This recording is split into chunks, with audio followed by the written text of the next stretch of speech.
See, no, let's go ahead. Let's go play. Let's go play. Say what they say. Let's go play. You win it.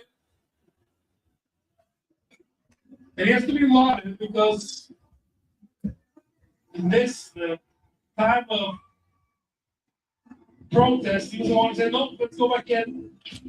Let's play it again. And that is the way he retired from AFCON competition. But he's the one who convinced his team to go back playing, to accept the decision of the referee.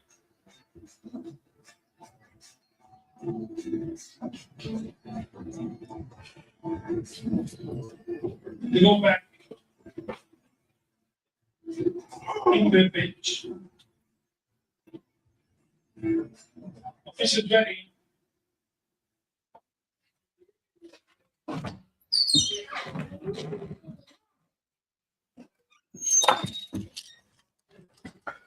Oh, wow. Man, this is crazy. This is crazy. But somehow, Morocco actually met the wrong people. Morocco met the wrong people. Was that a penalty? Yes, it was a penalty. Yellow. Yes.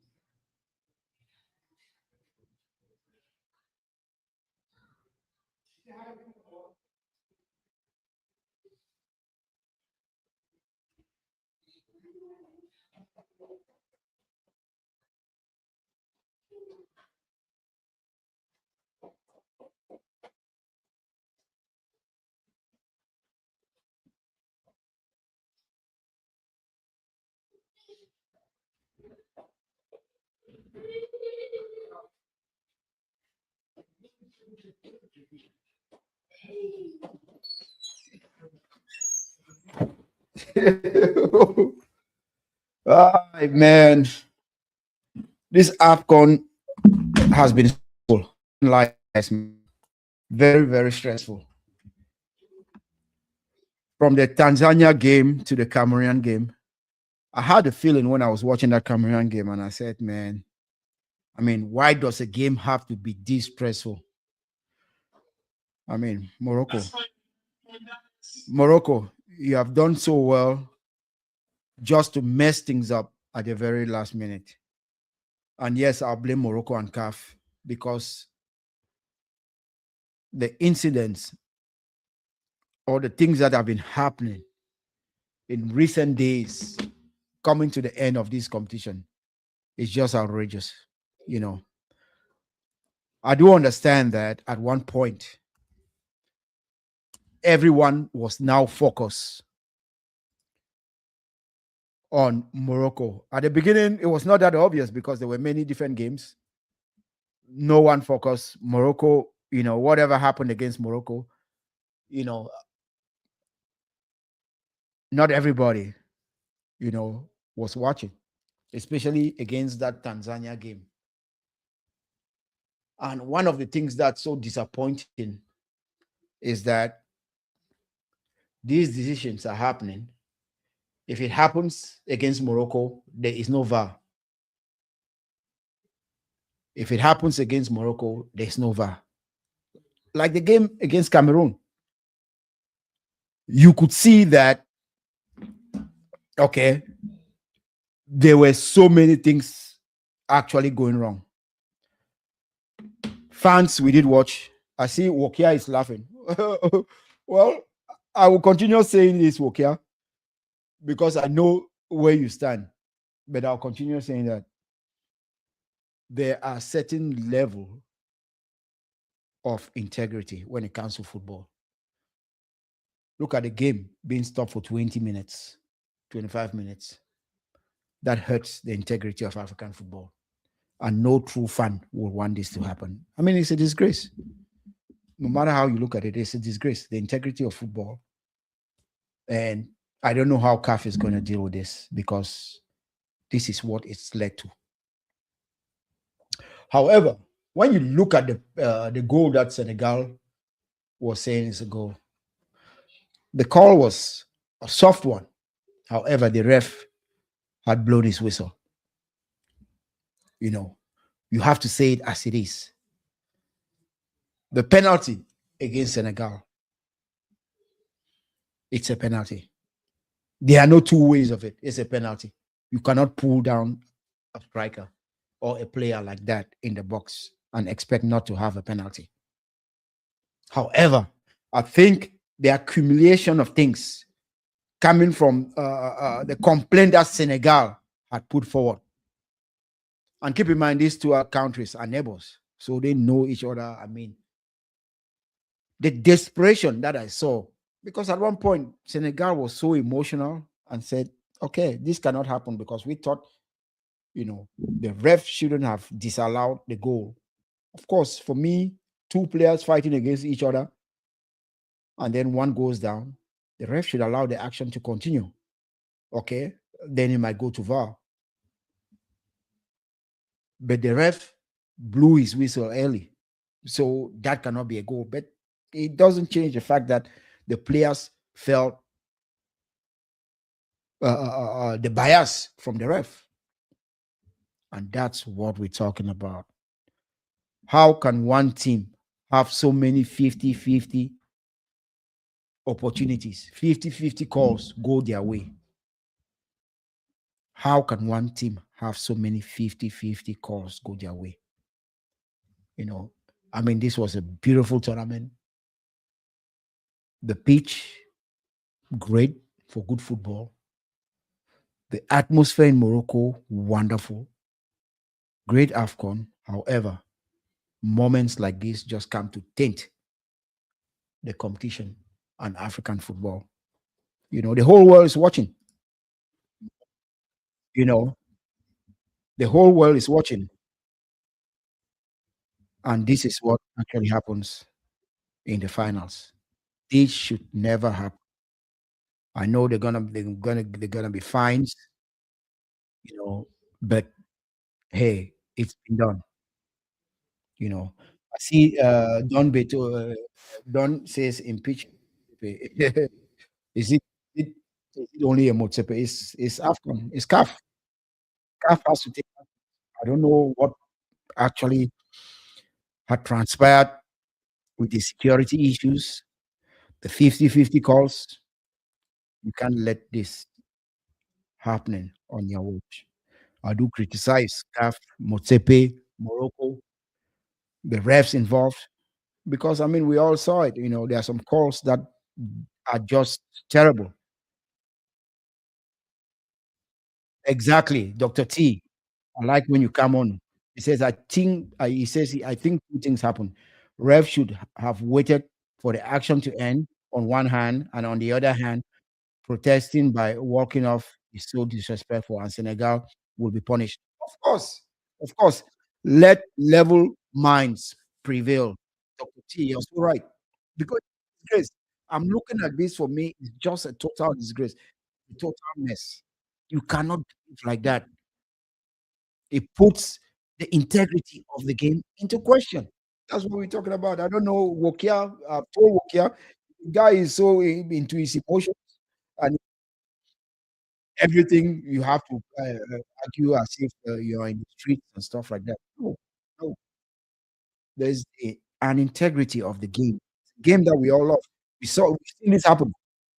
We've seen bad calls happen in UEFA Champions League against many teams. And what happened? How did they deal with it? How did they deal with it? Of course, when you are in leadership, done. When you are in leadership, you don't act like a fan on the street. You don't act like that. That's the integrity of the game. Okay. I'm not sure where you are, but if you have been watching the NFL, there's players. There was a call yesterday. Denver Broncos against what team is that? Who was Denver actually playing? There was a call made by the ref. The game continued. Okay. The other team did not accept. I mean, was it who was it? Was it Denver against the Bills? And what happened? There's a lot of controversy in the NFL. game was not stopped for 20, 25 minutes. The game was not stopped for 20, 25 minutes. We have to learn and move away from such things. It doesn't help our football. It doesn't build our reputation. Okay. So for all those saying that you should go away, okay, of course you don't watch American football. You watch soccer. Chelsea, Barcelona. What happened? Chelsea, Barcelona. What the game 20, 25 minutes? Why must this happen only in Africa? Okay. I will not sit here. Of course, I will blame the refs, the organizations. I'll put blame where it is actually due. You cannot stop a game for 25 minutes. That's not good for business. Okay. And I know Senegal will be punished. All those they will be punished. Morocco also, they have to be punished. I mean, you don't actually run because what happened to we talked about it. It's unacceptable. Team that's supposed to play the finals, they arrive at the train station with no security. I do agree. Of course, that's the problem. When you get away with a lot and things don't happen, you plant a seed in the minds of Senegal that they have to fight with all their might. And they were like, desperate. And that's why they walked out of the field. Can I blame them? No. They used the method that was necessary. However, it doesn't change the fact that they put the integrity of the game into question. Okay. As officials, you wear different hats. As leaders, you wear different hats. Players do also wear different hats. It's their game. They have to protect the integrity of that game. Fans can say whatever. They have a different influence. Fans can say whatever. But here we are, instead to talk about how beautiful the game was, we are here talking about a 20 minutes, 25 minutes of madness. 25 minutes of madness. The game in itself was just too beautiful. The game was just too good. So many talented players. But we cannot promote such an image. And of course, I'll blame CAF, I'll blame Morocco because CAF has not stopped this. I was Cameroonian game and I was so mad. And I was one of those guys. Okay, yeah, ref was so impartial. Cameroon did not make it, you know, the number of elbows. I said it. Check on my page, look at the number of elbows. I said it. But when Samuel Eto'o does this VIP and he is fine, he has not complained because he knows that he himself has to protect the integrity of the game. We have seen that happen even in Cameroon. And what did he do? He fined those responsible. So there is an integrity of the game. Fans, presidents, players all wear different hats. Level heads must prevail. And that's what I'm talking about, Don. Level heads must prevail. Level heads must actually prevail. The game itself was a beautiful game, a game of two halves. The beginning of the game, you saw Senegal win with intent. And I talked about this. I talked about using the wing. Senegal attacked from the wings, asked questions of the Moroccan team. In the first half alone, they had 2 shots on target. Morocco had 0 shots on target. But Morocco was always going to be difficult or creative in transition. And in the second half, they were. They came out in transition and all that and asked some good questions about that Senegalese defense. They even had that opportunity in the second half, where I think El Kabi opened his foot just a little bit too much. And the ball actually went out. That's one of the opportunities that Morocco actually had.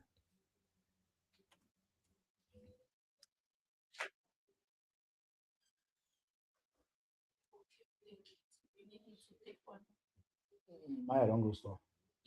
Go store with the money, Maya. So let me see what Dr. T is saying. He says sports. Sports is an emotional game as much as Senegal will be punished. If I was a captain of Senegal, I would walk off as well. No, no point participating in your own injustice and complaining later.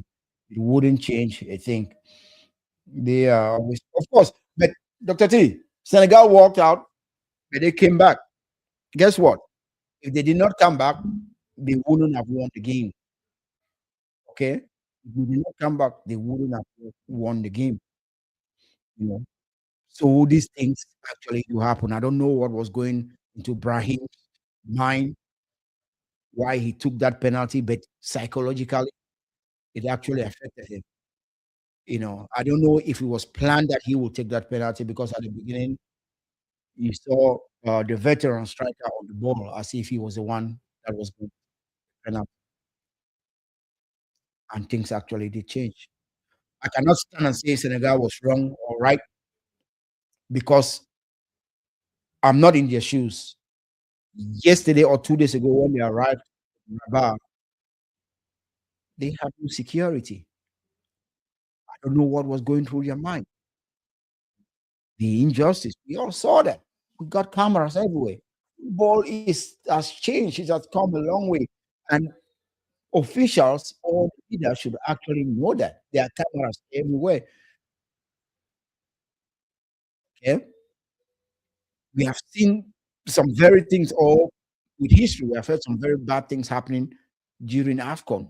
You remember in 2000, went to where Tomasco was actually handcuffed. Imagine that it was today, and Tomasco was actually,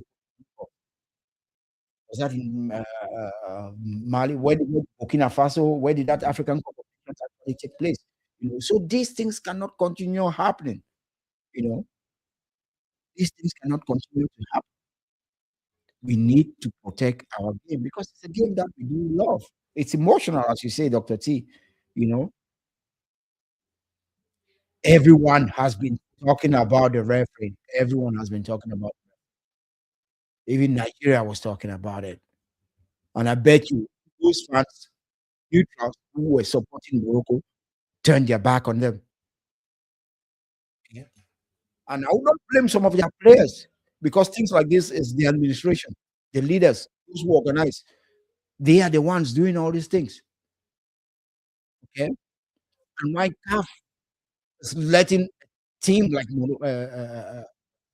Morocco have so much power where they can change refs before the game just because of some rivalry. The Egyptian who was supposed to refer the game with Cameroon was put aside for someone else. So when you continue to build, to let this injustice go, things like this, and here we are, instead of talking on how beautiful that goal was in open play, in transition, the only goal that Morocco actually considered in open play, we're talking about the ref. We're talking about players off the field. We're talking about players arriving at the train station with no security. And the number of people watching. Saw the England international, that Gary Lineker, commenting about this, talking about this. Dr. T says, I agree, they wouldn't have won. But what happens to a player's psychology when they wait for so long to take a penalty? It's unfortunate about someone else to protest for rules to be adjusted. Remember how the penalty rule was changed by the average penalty kick and all that. Yes, of course, Dr. T.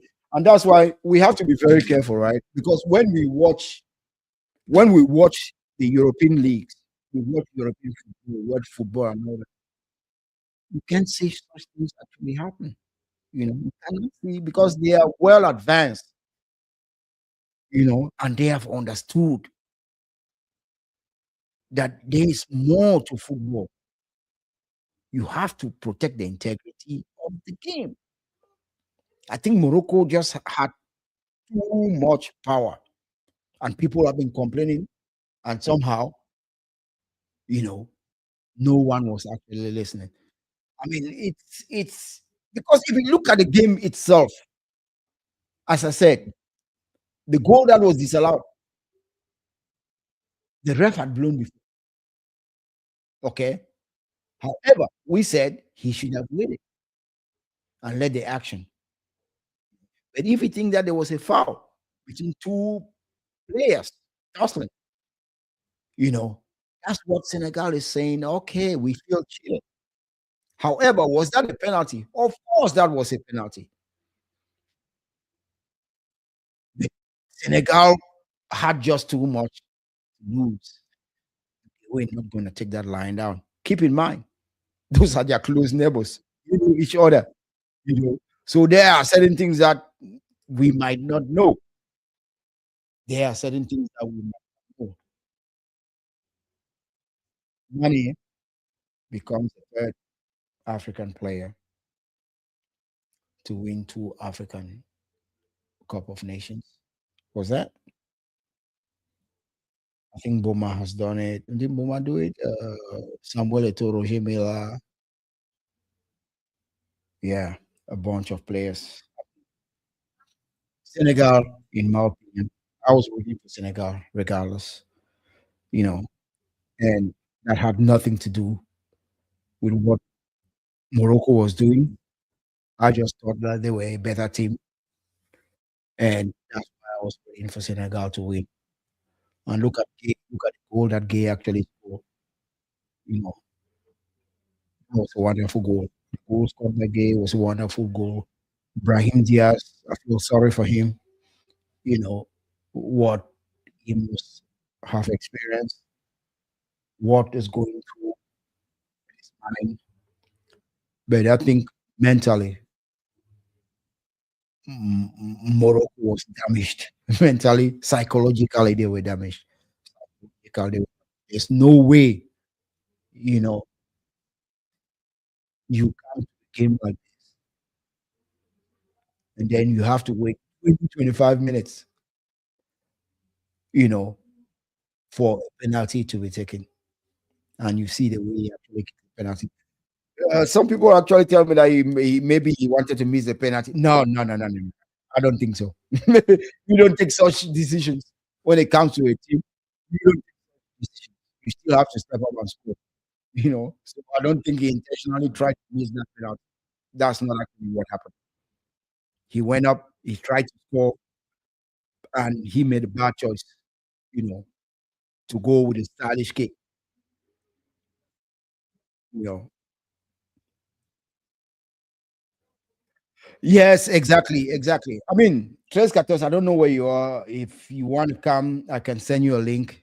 Dr. T, same for you. If you want to have this conversation, I can send you guys a link. Just WhatsApp me and we can actually talk about this.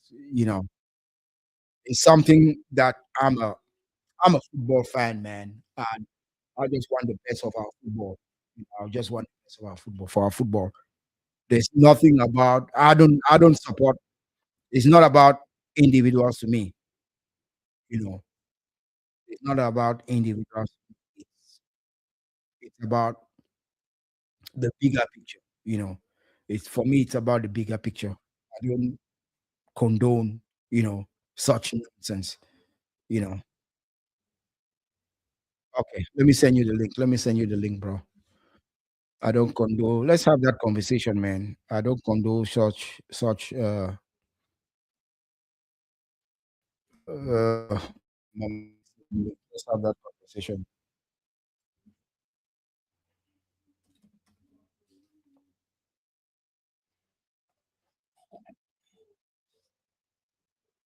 Ah,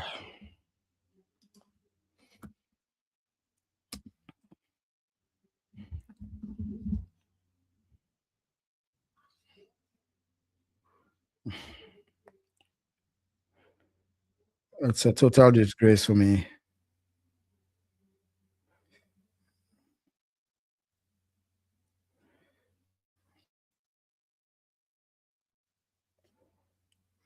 Well, but as you say, it's always a learning, you know,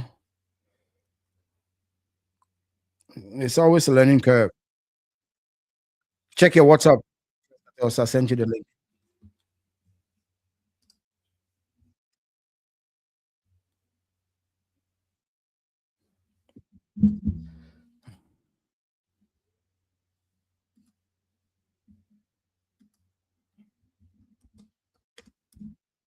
Okay. Dr. T, let me know. I can send you a link if you want to have that conversation. Look, yeah, you too. Done. Any person who will have conversation. Let's have this conversation. Let's talk football, man. I can send you guys a link. Ah, man. What a day, man. Time for NFL.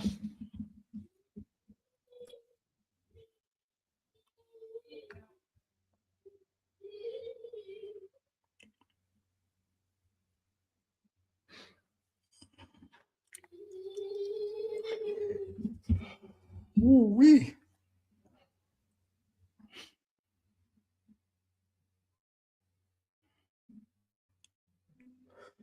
Yeah, I'm waiting for Tres Catorce to actually jump up. Let's have that conversation.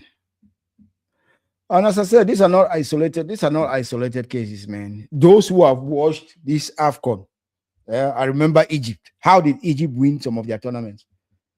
Man, I remember 1986. They would pull Roger Mila.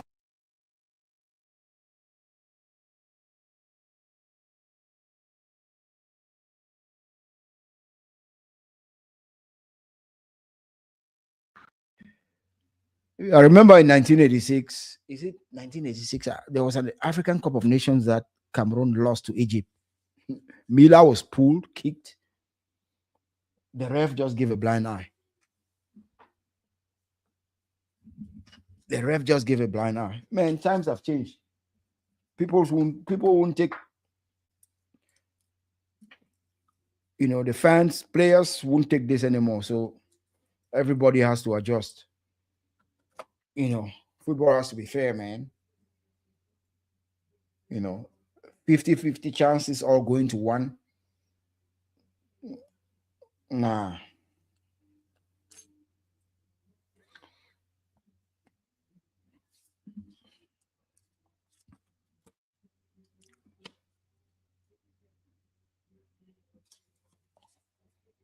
Woo! Man, this is exhausting. My team, my team actually lost today, man.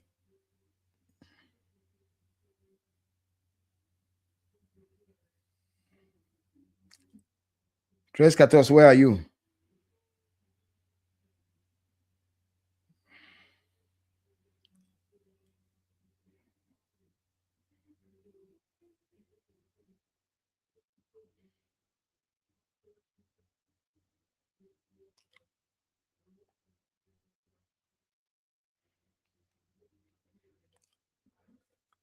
Tres Catos, where are you? Where are you? Let me call him to see where this guy is. I just sent him the link.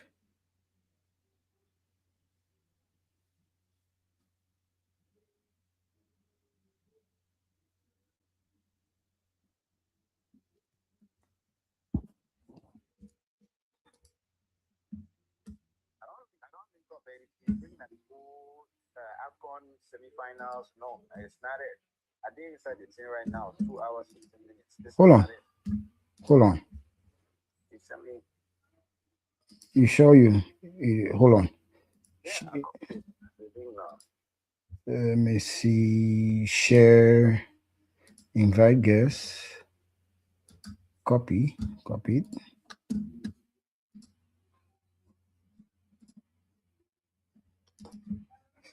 Oh, I hope it's not giving me. And the link not even get the same, not even get the same like the old one. I've sent you a new one. Okay, let me. It should end with 7Q9. Yeah, 7Q9. Yeah. Let me see where it's taking me to.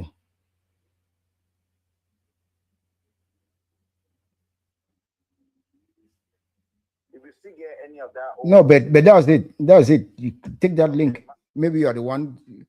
It take you. Click and let me know. It should. It just took me to the. Yes. send it again.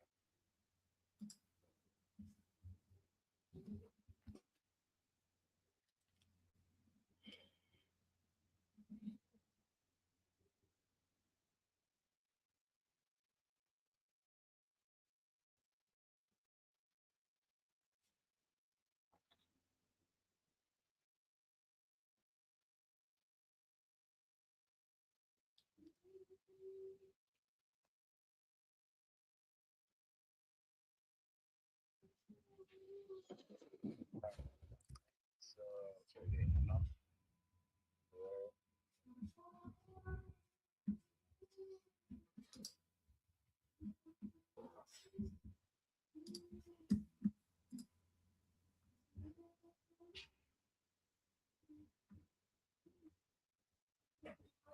Don't give us anything since then. Should have just known that we are ready. Ready.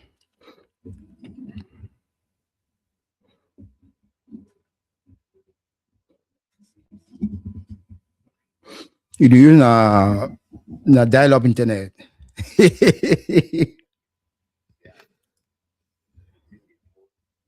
surprise.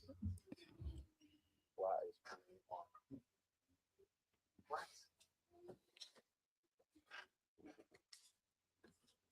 Okay, let's see. It's not. No, then clean your this thing out. Clean your cache because I've used the same link. It's not defaulting me. Yeah, because I just clicked that link that I sent to you, and it did not default me. So it's something with your browser.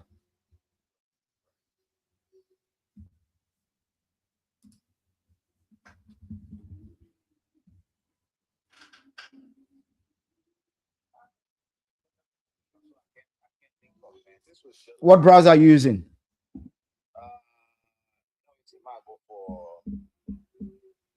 Might go for something else. Let me go to some other browser. Copy. Let's go to here.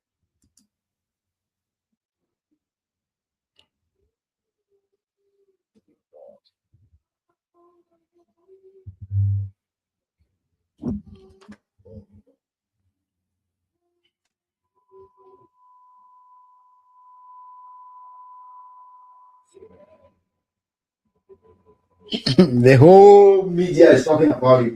Senegal players walk off field.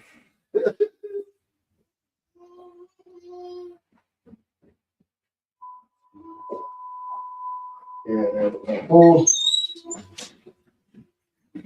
it's everywhere. Everybody's talking about it.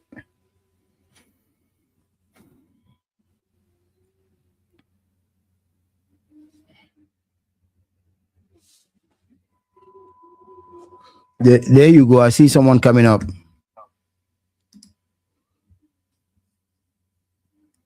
Device not connected. What's wrong with you?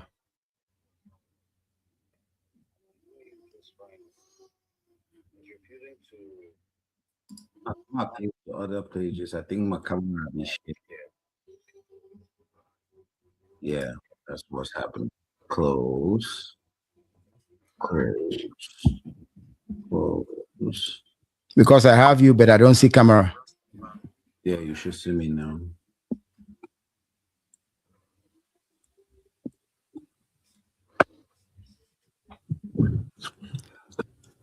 There am I. There am I. Yes, sir.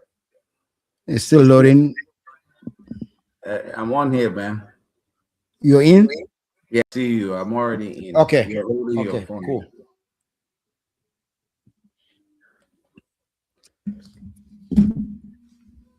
So, yes, 14. Good afternoon, man.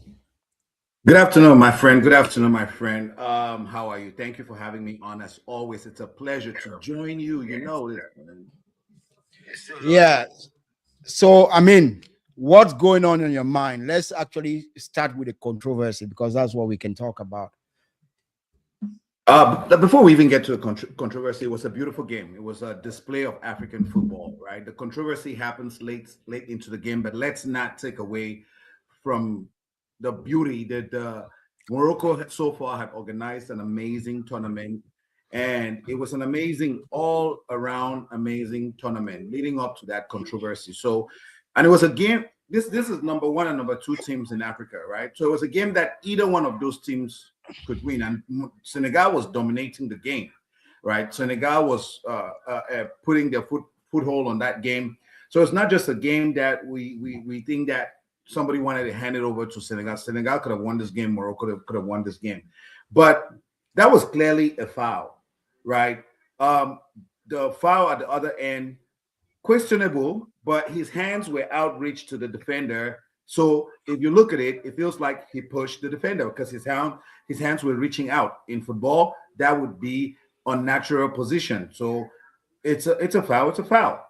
I understand everybody's frustration with how officiating has been towards Morocco. I get it, but you notice that at this level, sportsmanship, professionalism comes before everything else, right?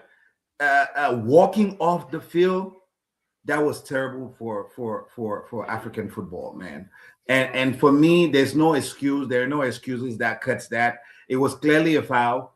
I don't know what Brahim Diaz, my friend Omar Bayan, said that he believes that he was trying to impress a woman. I don't know. I don't know what will get into your head that your country is on the line after 50 years. They've not won. He was not born in Morocco. Maybe he doesn't know the history. Maybe it doesn't hit him as hard as it would have hit him if he was born in Morocco. But okay, let's put some context into this, right? 2 days ago, Senegal leaves Tanja, right? And they are headed to Rabat, where the finals gonna take place. Keep in mind, Morocco has been playing in Rabat because they were the first in their group. So rightfully, they have stayed and played, as host in Rabat. But now Senegal had also played in Tanja for 6 games. Straight, yeah. Also, they traveled 2 days before to Rabat for their second, place. I want to say to their second camp. They arrive at the train station. There's no security for them. I mean, how do you explain such poor organization? Because it's things like this that have led to the frustration that we saw today, coupled with the fact that I don't know if we actually spoke about this specifically. We said yes, the ref was bad in the Cameroonian game, in the Tanzanian game, in the Cameroonian game, in the Nigerian game.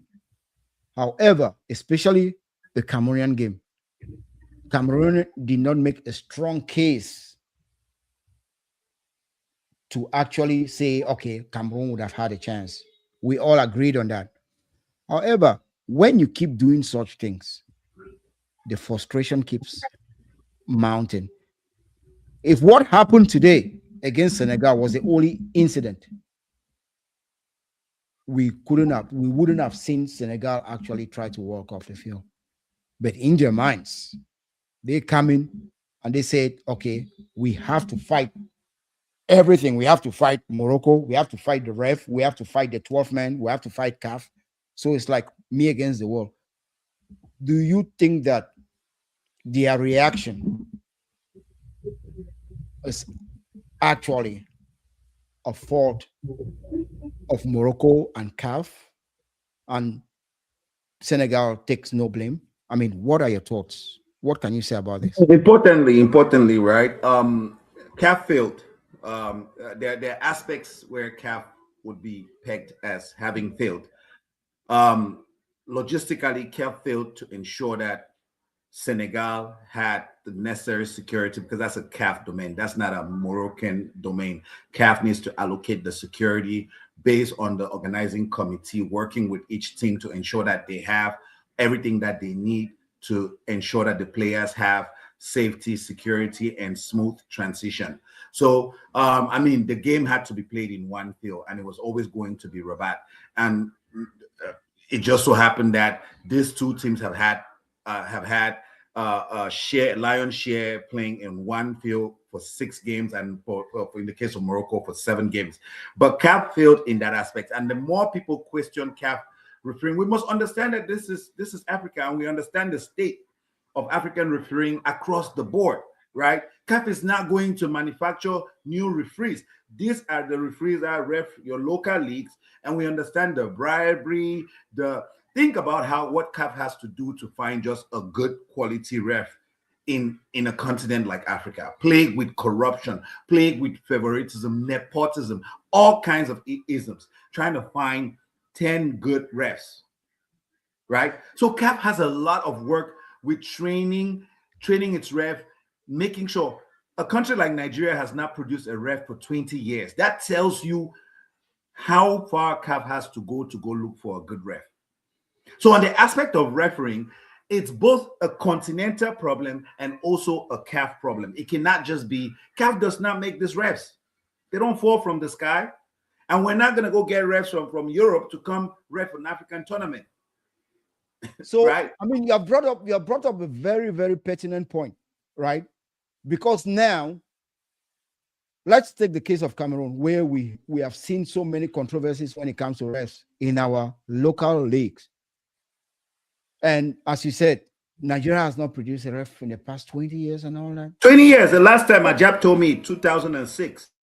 So these are the ills. So these are the ills of our football.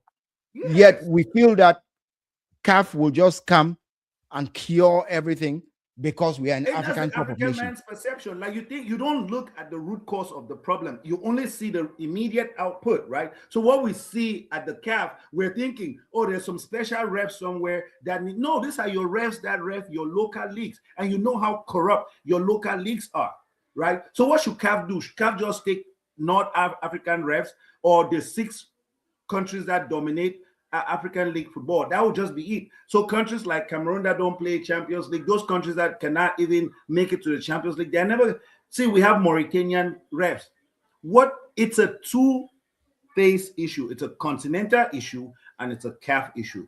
CAF needs to exercise a lot of excellence, right? And choose from a small pool of refs. But Africans need to apply pressure on themselves to demand excellence too. See the excuses they're making for Senegal? That's what happens, right? When you make an excuse like that, all you're doing is setting precedents. All you're doing is saying this behavior is okay. And in 2 years, when we see it in Tanzania and Uganda, everybody's going to be, oh, look at this. But we forget where it started. So these are the refs that we have.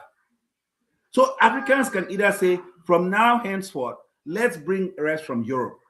Let's bring refs from America. Let's bring refs. You remember one time in the NBT, we're saying that bring Mexican refs, bring white refs, because Cameroonian refs were cheating. Remember, right? We've seen this before.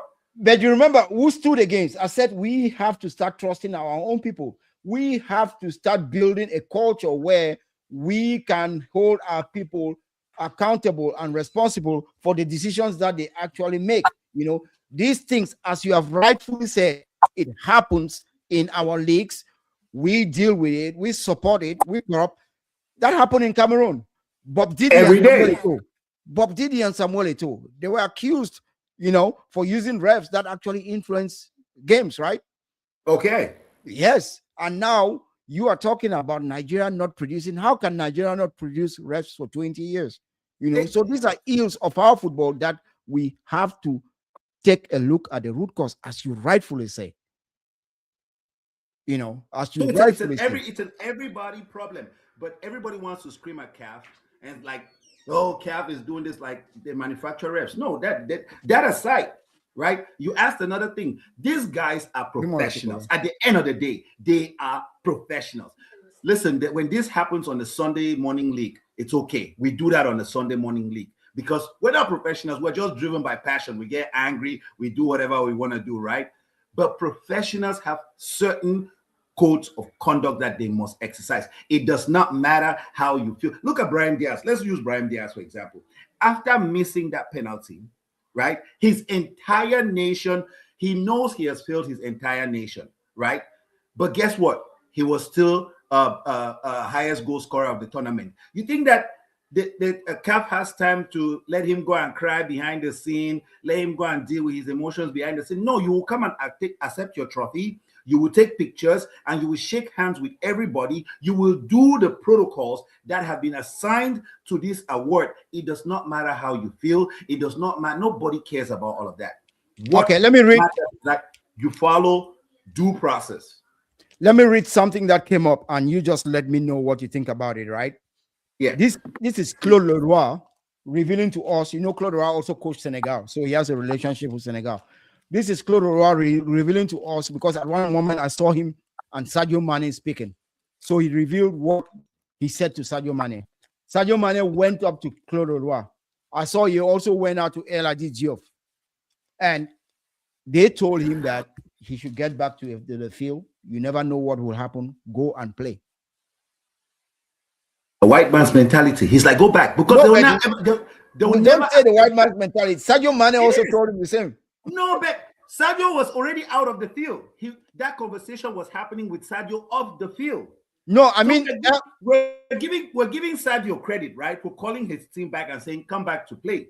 But these guys, the coach, Thiam, told his players to come off the field, right? It took Claude Leroy telling them that go back, because when he came up, Claude Leroy was confused. Like, didn't you see the video? He came up, look at his facial expression, like, what's going on? And this is for me the things that kills me the most, right? That it would take a white man coming to tell us that this behavior is not going to work. Go play the game. Penalties are 50-50. Forget that Panenka. He could have knocked the bar. Mendy is a good penalty saver. Mendy is good with penalties, right? That's a 50-50 chance. There was no guarantee that was going to be a goal. But simply seeing Claude Leroy talking to Mane and everything rights the wrong, for me, it hurts me even more. They should have never even just brought Claude Leroy into the mix. As African as he is. Let's also give El Diop credit, because he also told Sadio Mane to get back on the field. But let me read some comments, okay? Because a lot of guys over here are saying that you are right, okay? Okay, Cornell is saying congratulations. Okay, like that. Okay, Ashu Bison says trade 14. Understand that the behavior of Senegalese was not ideal. However, something had to give. Morocco has had too many decisions go their way during the course of the tournament. What do you have to say about that? Listen, people must always understand at the start of this tournament, I don't know, most people, this tournament was streamed by Bean, right? So at the start of this, the announcer said 170 countries around the world are logged in to watch African football. That's a first. That's bragging right. That is a beautiful thing. You understand me? 170 people from around the world, 170 countries are logged in watching the finals. Those people don't care what has gone right for Morocco. They don't care what has gone. All they see is what happened. You understand? Context is everything. See, the cause, everything that has gone right for Morocco, it doesn't matter to these people. People are going to say that this is how we are. You understand? That's the image that will remain with those 100. There are only 50 how many countries in Africa? The rest of the other countries are going to say, yeah, okay, this is how Africa does this thing. They're not going to rationalize that, oh, this has gone wrong for Morocco, this has gone right. That's what we do internally in the house. But what we did is come on there en français, tu as lavé la linge sale en public. You have shown the world what you do publicly. And that's what the world is going to take.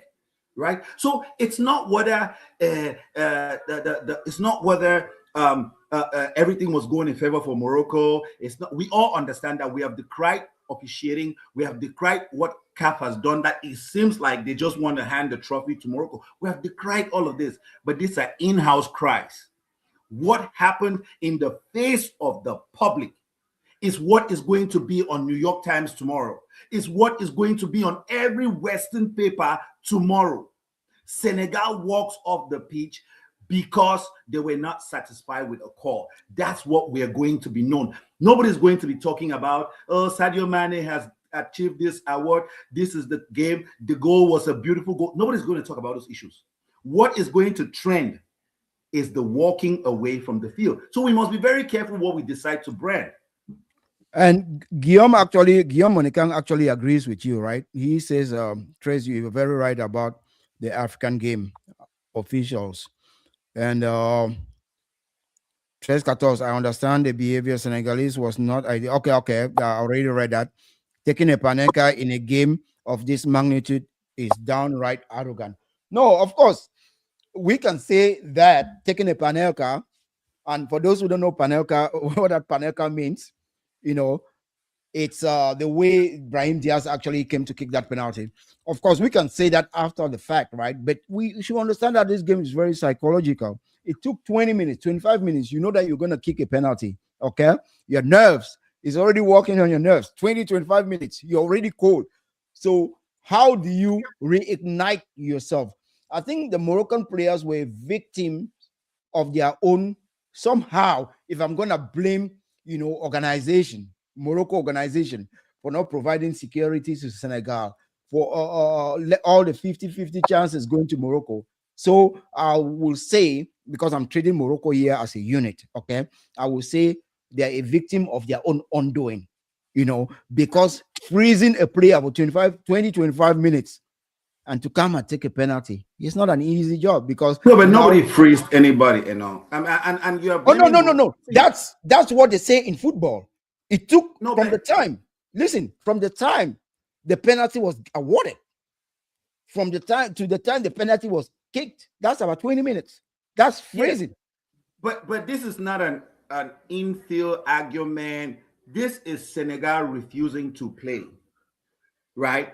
This is not psychological games where you're arguing if the ball is rightfully positioned. This is, they have called the penalty and Senegal decides to walk off the field. So it's because if they did not come and beg them and pacify them, that game would not have resumed per what they understood. But let's come back. In every situations like this, CAF owns the right of the African Nations Cup, right? CAF forms a committee, an organizing community with the local country, right? That committee is part Moroccan and part CAF, that is in charge to make sure logistics, everything is in place. So you cannot blame Morocco. You have to blame that committee, that organizing committee, which is part Morocco, part CAF. Can I say something? Right? Yes, go ahead. CAF, okay, let me set the link to Dr. T. CAF actually does the heavy lifting, okay? We do. CAF does the heavy lifting. The logistics and stuff like that is actually controlled by Morocco. So if CAF tells you that we need 100 policemen, and then you turn and provide 20 policemen, what CAF can do is that after that, they can actually fine you, right? They can actually fine you for not doing that will be disorganization, right? There has to be a committee where the message goes from CAF to the Moroccan organizing. So there's an organizing committee. You have to do feasibility studies to understand what you need, because things are always going to change in real time, right? So you can estimate 15 police officers, but then the number of ticket sales, so many other factors come into play, and you reevaluate your strategy and then you increase. So it has to have a committee, because if every instruction is just going from CAF to Morocco, there's going to be a breakdown in communication. So that committee is always going to look at real-time data to be able to make decisions that say, okay, but like I said, that fumbling that security measure, right, at the train station that would be something that you squarely put on CAF. Because who do you blame in Morocco? Who do you blame? So you have to be able to blame CAF's organizing committee that is tasked with ensuring that the players.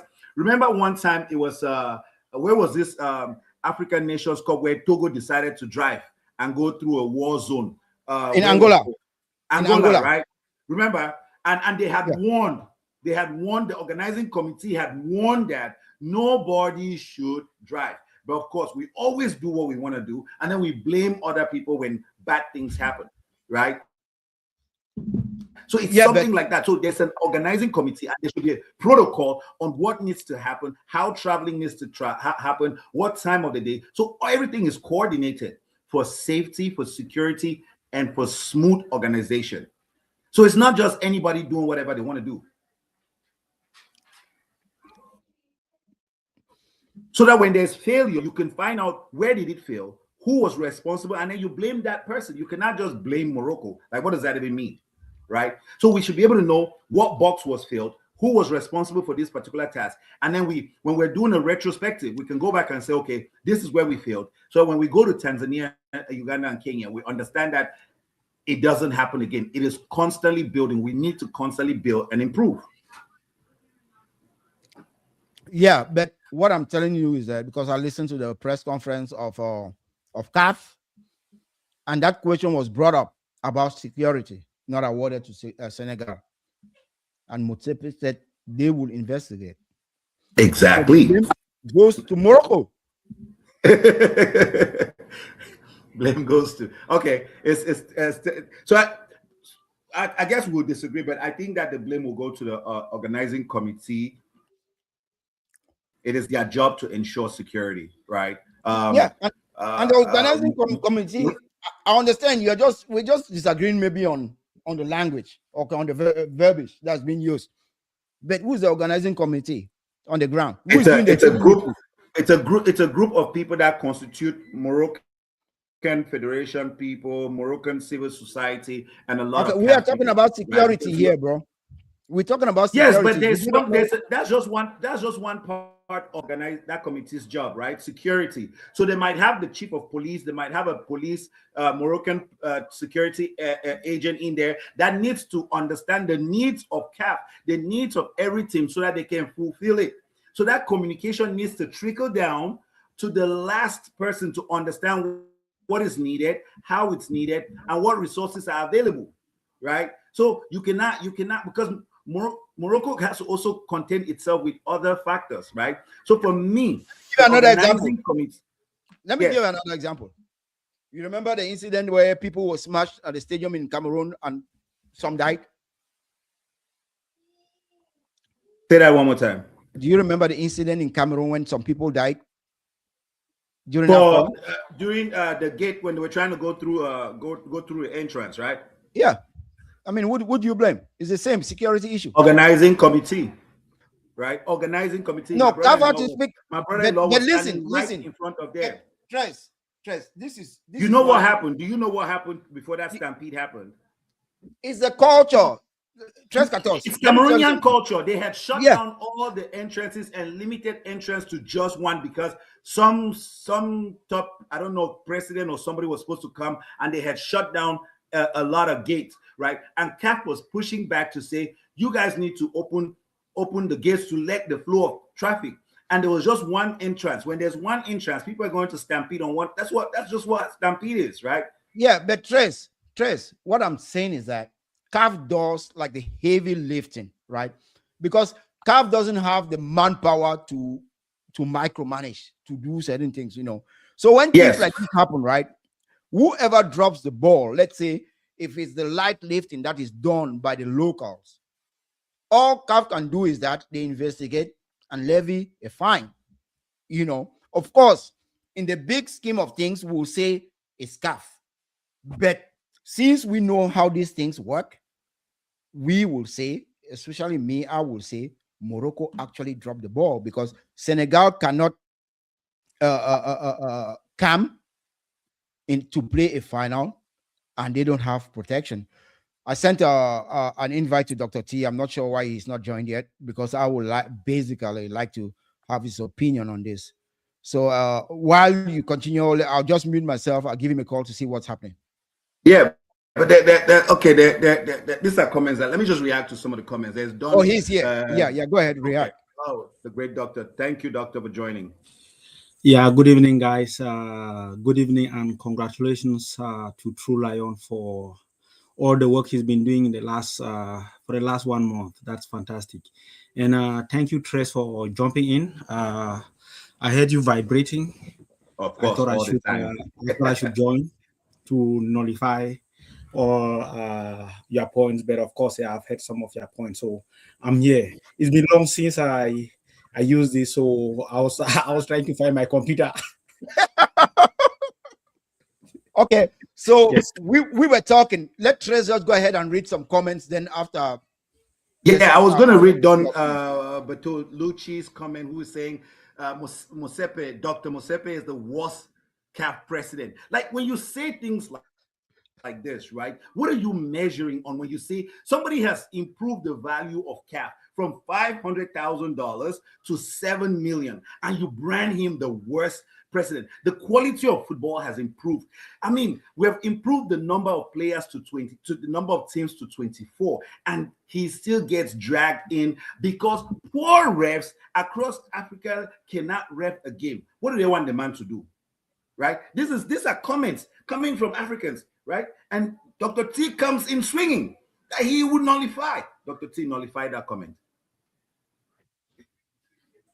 I wasn't going to talk about the comment, but I can talk about it. I don't think Mosepe has done a bad job. He's actually improved African football in the last since he's been president. So I can attest to that. We've seen the improvement from the number of teams that progress, the quality of football, even the local football in Africa has improved as well, and he's still working on improvement.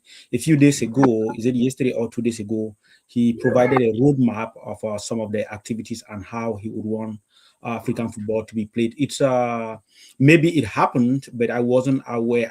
I wasn't aware of any such roadmap historically. So things have happened. They play football, but we never had like a clear picture of what will be happening for African football or in African football for the next 3, 4, 5 years. So maybe that was there, but it wasn't public. So this man made some efforts and put some of those things public. And we are here, we can actually talk about some of those things, good or bad, but he gave us the opportunity to be able to talk about these things. And maybe some of us may not be happy. Some people will be happy, some can criticize, but he has given us that opportunity to even have to review and provide feedback, whether action is taken or not at this point. Yeah, we really can't talk about it, but overall I think he has done a very good job. But I also have some comments on his presidency, but I think today we'll probably, and I know you and Eno have been talking especially about the game today and the overall African Cup of Nations. Okay, Tres, let me just say something about Motsepe, since I think most Cameroonians, right, have pulled out a sledgehammer to try to, castrate. Oh, sorry for that word. To try to hit Motsepe on the head because of the decisions that he is taking against Fekafoot and Samuel Eto'o. But let's actually put things into context, right? Since Motsepe came, it's been 4 or 5 years or something like that. I mean, his first tournament, he was not yet voted. I think he was there in transition, right? Cameroon, where the AFCON trophy was 4 million when he came. He increased the price to 5 million. In Ivory Coast, he increased the price to 7 million. Now in Morocco, the prize money is 10 million. So when you talk about a prize money, you see some standards. He also talked about bad refereeing, because now we're talking about bad refereeing, right? He talked about bad refereeing, and that he said, us Africans, we must do better to train refs and to get them up to world standards. You remember in Ivory Coast, the refereeing was actually very good. VAR, even in Cameroon, the VAR was actually very good. So we should actually give credit where it's due. But So then, sorry, True Lion. So then that becomes a very important question. It's good that you mentioned that, and I'm very sorry here to interject. So you mentioned that in Cameroon, the refereeing was very good. In Ivory Coast, the refereeing was very good. So what happened this year? exactly. So these guys all of a sudden, as Stress was insinuating, all of a sudden they became bad. I think I don't think. I think it's like the processes, right? I think it's the processes, because when you come to a competition where Morocco has sacrificed a lot, put a lot of money.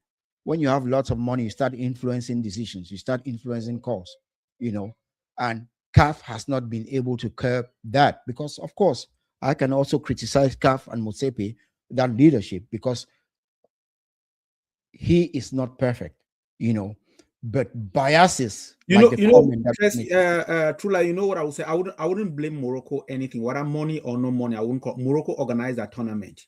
They don't assign referees.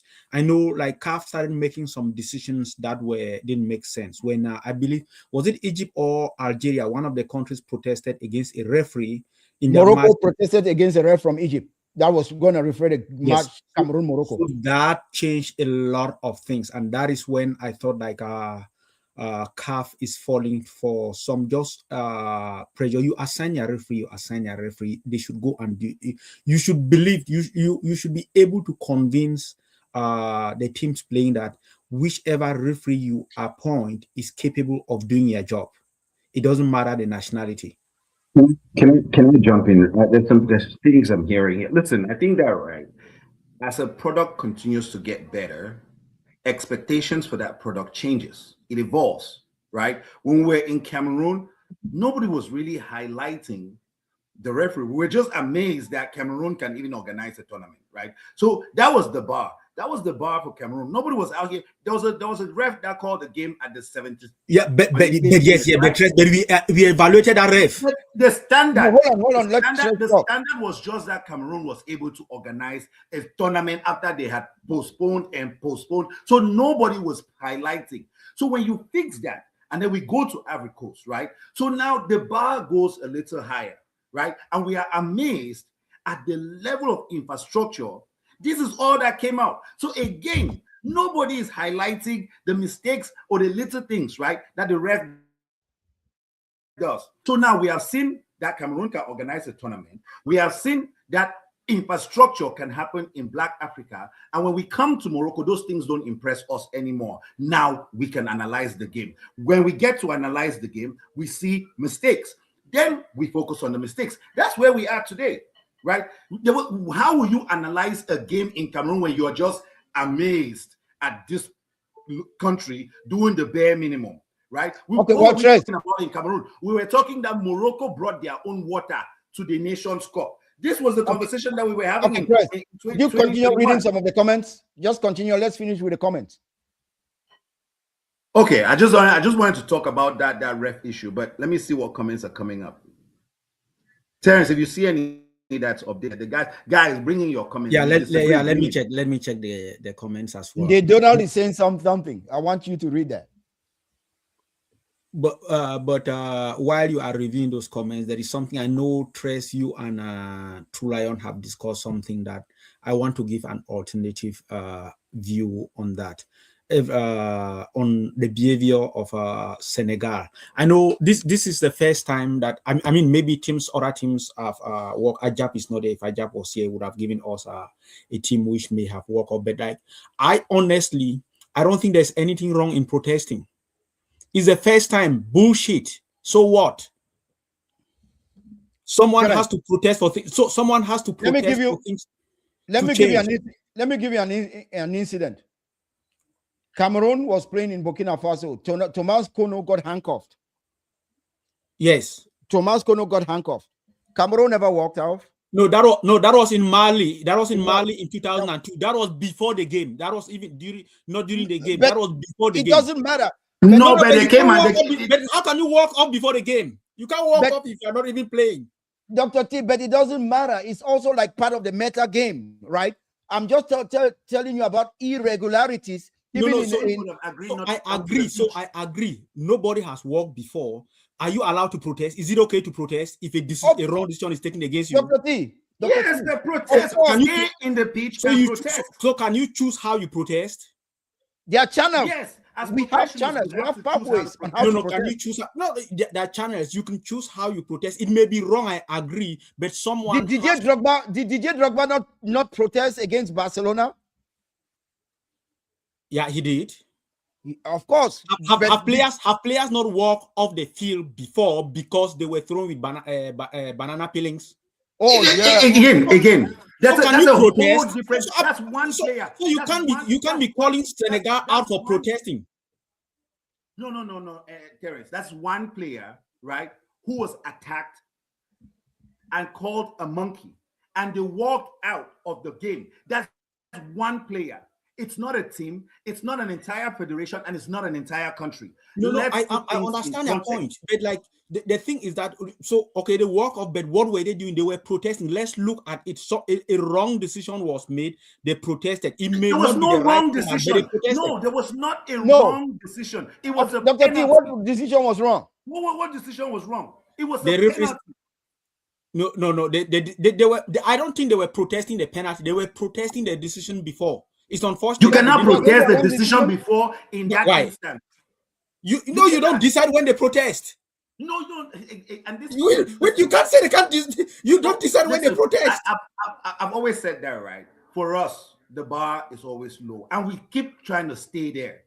People are moving on, and we either join that train or we just keep crying about this. Nobody is going to babysit us. Nobody is going to accept that what we just saw, what we did. The people that have the press, they're going to write the narrative. That is fine. No, right? but that's fine. It has to be written, right? It will be written. I agree with that. That's okay. And we will change by force. No, This will but never those happen decisions again. will not be made again. So it's not only Senegal Dr. who T, are going to change. The referee will Let's also not change. celebrate it. Let's call it out. Dr. T, For me, a who fine do you of blame? anything short of $500,000 will be a slap on the No, wrist no, of I- Senegal. no, and I say any country should protest if they're not happy. No. True. Exactly. Yes, I totally agree. They protested. They are wrong for protesting the way they protested. But But you're I don't. defending them. Yeah. No. If I was the captain, let me tell you, I have to be honest. If I was the captain, right, I would have made that decision, and I'll pay the fine. And I think Senegal is going to pay the They fine. will not find you. They will find your federation. No, but that's It's what I'm not saying. about The federation will pay the fine. Dr. T, there is Yes. no place in football for such a behavior. Let me tell No. you why. Oh, there's a place in football for wrong referee decisions. But There's a place in football for wrong decisions. all the But time. we can fix it. But we Dr. can T, fix hold it. on. Dr. We T, can fix it. yesterday Yes, in the okay. NFL, I'm happy. listen No, to me, yes, I'm Dr. happy T. that you're saying you can fix it. So we can fix this too. Dr. T, No, Someone- but you are Dr. T. making excuses to fix it. Let's agree that it's wrong, and let's say let's fix it. No. I Dr. did. T, No, what I'm you not are doing saying it's and a right. lot I'm of saying that people I in would the have comment protested the same way. I would have protested T, the same way. Doesn't mean that Dr. is T, right. My issue is not whether you Dr. T. protest. My issue is walking off Dr. the T. field. I don't care Two that you wrongs don't protest. make it right. Protest and Listen, stay on that I agree. field. Don't walk I agree. off. Dr. T, I'm not Is deciding- it wrong? I'm not Is it wrong to wrong. protest? Is it wrong Dr. to If you protest? T. see anything that I have written, I Guys, said hold you on, never guys. walk off the field. hold on, That's guys. Two wrongs don't make it right. Yes, There that's was a correct. call in the NFL.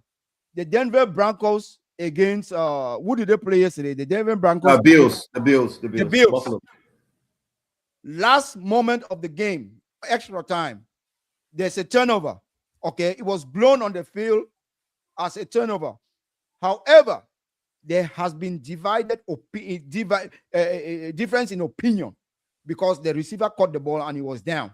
And as soon as the defender touched him or tried to wrestle the ball out of him, that play should have called dead. I'm a Dallas Cowboys fan 6 years ago against the Green Bay Packers. What's his name? Des Bryant caught a ball and then it was ruled incomplete that moment on the field. Just for the NFL to come after 2 years to say they made the mistake. So do you tell me that the Dallas Cowboys should have walked off the field because they felt cheated? The integrity of the game has to be protected. Yes, sir. So you guys are beating a lot of integrity. Integrity goes with decision making. You make a wrong decision, you have already soiled the integrity as well. So don't sound as if it's only the teams that can protect the integrity, but not the officiation.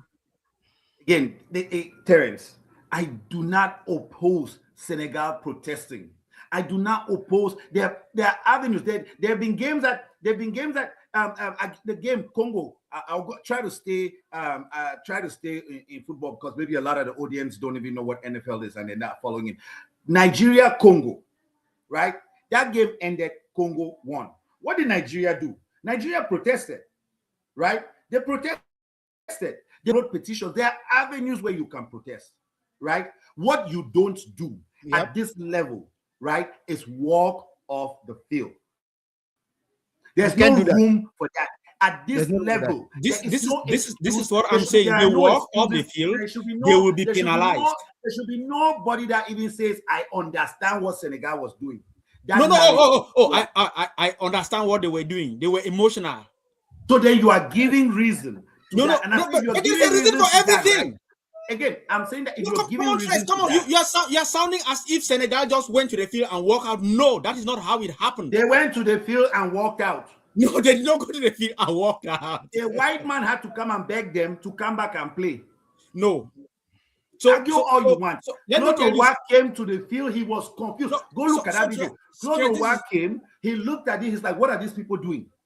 Right? That is okay. And he said, no, let's move on. Let's move on to the next comment. So Trey, this is what will happen. You guys can write what you let's move to the next comment. Right? What's the next comment? The guys are not even.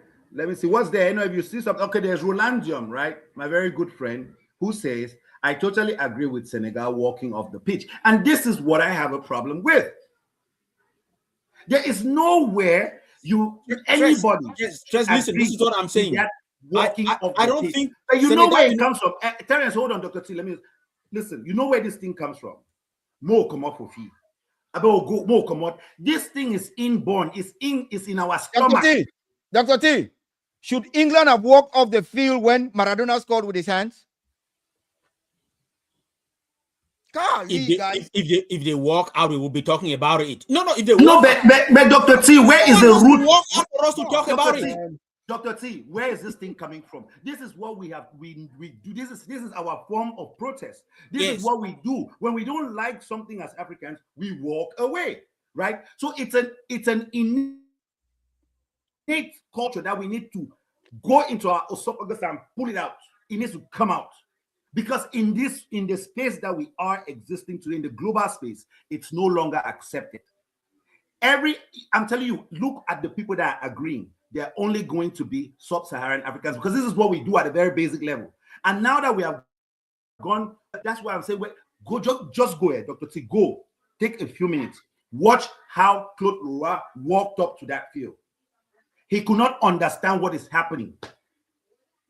Right? And he was telling guys, just read his body language, read the man's body language, read his facial expression. We see that, right? He was like, what's going on? How did we get here? And that's the most African white man there is.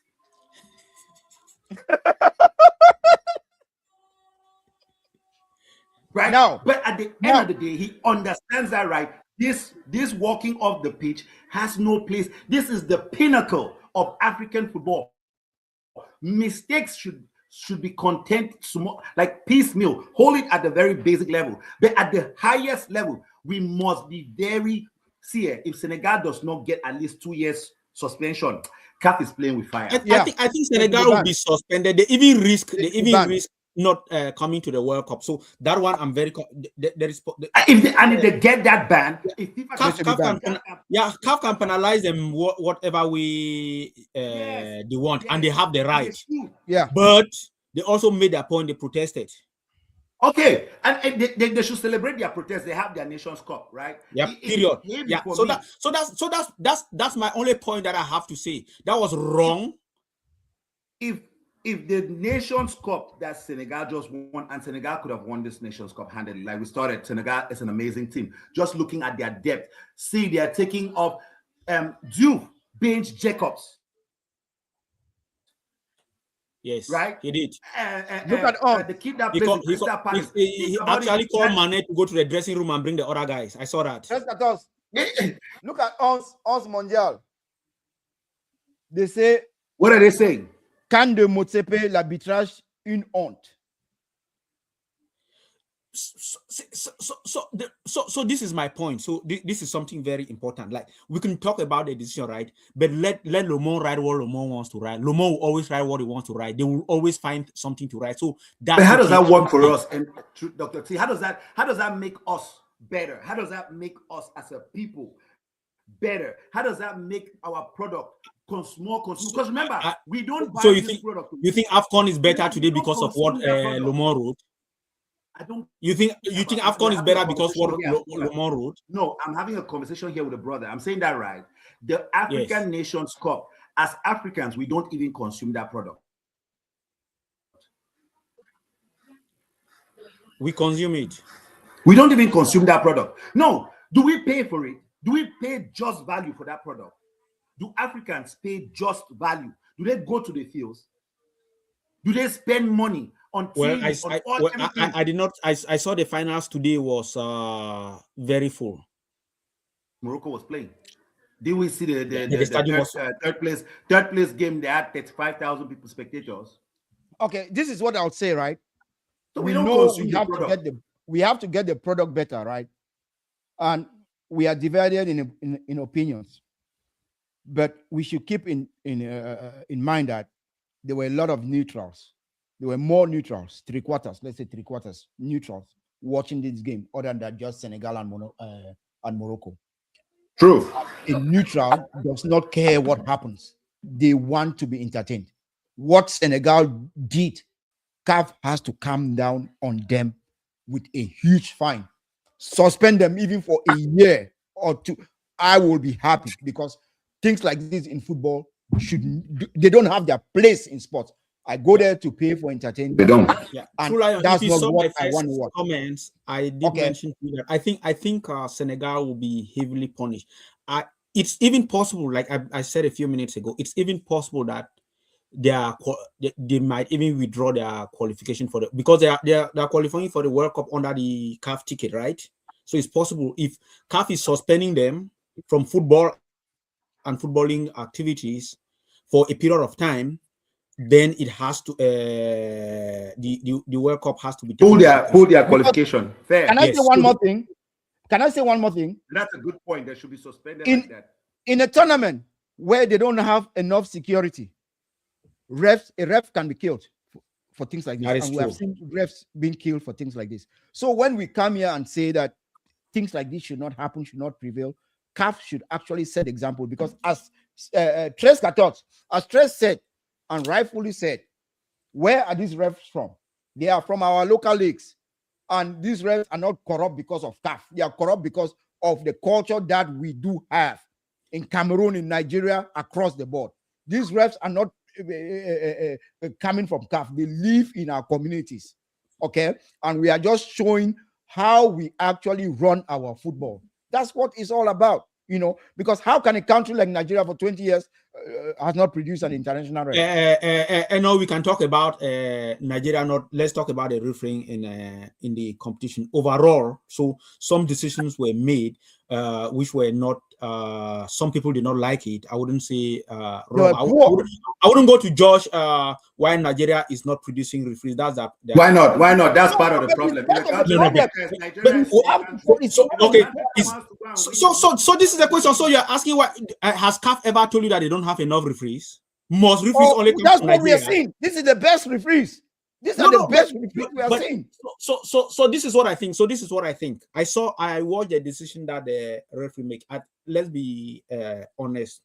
The only mistake that the referee made was that for the goal that Senegal scored, the only mistake that he made, and that can be made by anyone, even the highest referee, is that he blew his whistle after when he considered that the first foul was made for the goal that Senegal scored. And like that has happened. That happened last year when Manchester played Aston Villa on the last day of play in Old Trafford.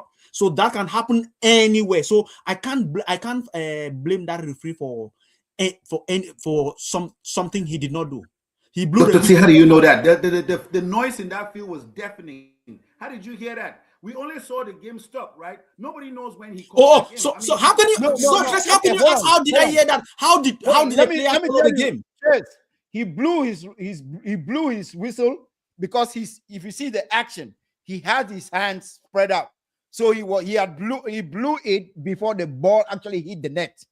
He blew a foul before Exactly. the ball actually hit the So net. that's what I'm saying. That the only mistake he made That's not was a mistake. blowing that whistle for that first foul. That's not a mistake. For what he considered a foul. Listen, you can say that that's a soft foul. I was talking with somebody on social media and they were talking about that particular foul. I can chalk it under. You listen, it's a soft foul. I agree. So that's why I'm saying that the only mistake he made, because he's officiating for the game itself. I don't see any other mistake. The only mistake. No, he did well about that officiating, right? Exactly. So I think that was a penalty, right? Okay. Yeah. No. It was a foul. It was a foul. Obvious penalty. It was a penalty. It was a soft foul, but it was a foul. It was a penalty. Yeah, it was a penalty. It's a soft foul. It was a soft foul. penalty. What is a soft foul? That man almost choked Brian Diaz. Dr. T. Dr. T. Dr. T. Dr. T. Dr. T. Yes. Senegal, the reaction of Senegal that you saw, right? Yes. Is all accumulated. 2 days ago, when they arrived at the train station, you should have seen the insecurity. I saw that. So it's accumulated. Keep in mind, Senegal is by Morocco. Those guys are brothers, like they are the same people. Believe me or not, those guys are the same people. No, okay? But that's true. The highest Senegalese diaspora is in Rabat. That's what I think when I was. Yes, that's what I said. Those guys are the same people. So if you see all these things, it's accumulated. Okay, so they have taken us to their local fights, and that's what has actually damaged this moment. I'm not saying that I think the reality is that what is going to happen is that, or I hope it does, is that CAF is going to punish Senegal very heavily. It should be, and it might be a suspension. And if they are going to suspend them, it might even affect them coming to the World Cup. They should consider Cameroon, please. No. Fortunately, it will be. They should go 3 groups down. And guess what? Go 3 groups down. And guess what? Don't be surprised. Don't be surprised to hear Trump talk about this. Trump. Exactly, right? Like he just needs to hear that. He will say, "Look at Africans," right? But besides that, guys, we need to have expectations when we are in front of the camera, when we're putting a product in front of the world. It's not about whether you're right. It's not about whether. It's about how you're perceived. Perception is something that would last generations. Do you know how difficult it would be now for us to unchange this perception about us, that when we are unhappy about something, we walk off the field? No. Perception is so it's something that sticks on you. Yeah, right? It's so hard to get off. So we might be so careless to say, yes, they were right. Yes, I support them. But we don't understand the long-term impact. And like I'm saying, if CAF does not come down hard, so this thing never, not even at any professional level, even at second divisional level, right? I think they're going to be. Yeah, I think they're going to be severely punished. Those were not images worth viewing, but at the same time, I'm speaking here as a neutral. I am also a football fan and a football player, and I know what goes on in the mind of players sometimes. And so, I mean, see, at this level, right? Your expectations. Me and you have played now. I've been your goalkeeper, right? You've been my defender when we played the tournament in Canada. At that level, right? You remember the game where the ref said he did not know that he allowed extended yes, and then they scored a goal and then disqualified us. Remember that goal? Yes. And he came and apologized to us, right? Yes. That he did not know that there was no semifinals. That he knocked us out. That's a mistake that a ref made, and he came and acknowledged. Okay, but we already knew. At that level we can protest and say we're walking off the field because that level is not professional. There's no expectation, right? There was nothing. It's okay. Even at that level, it's not okay because it creates a mentality. Yes. Right. That this is when you if everybody celebrating my performances at that stage. If the team in Canada had come and recruited me, I would get that mind now and go to a professional level and say it's okay to walk out the field when I don't have my way. No, because we didn't, and remember we did not walk out.